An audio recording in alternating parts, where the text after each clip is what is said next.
বন্ধুরা, সে এই সম্পর্কের জন্য প্রচণ্ড একটা ডিপ লাভ ফিল করছে, বাট কিছুটা পাজলডও হচ্ছে।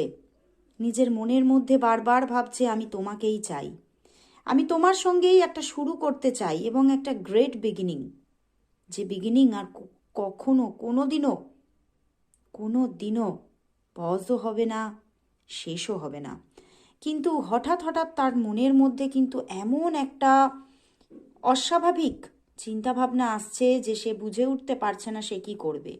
কখনো কখনো সে ভাবছে হয়তো এই সম্পর্কটা অ্যাকসেপ্ট করা উচিত নয়, কারণ এই সম্পর্ক হয়তো পরিণতি পাবে না। তো আজকে কিন্তু তার এনার্জি বড্ড বড্ড অস্বাভাবিক। কখনো ভাবছে আমি তোমাকে কল করবই, আমি তোমাকে ছেড়ে থাকতে পারছি না, কিন্তু কখনো কখনো সে ভীষণভাবে নেগেটিভ হয়ে যাচ্ছে।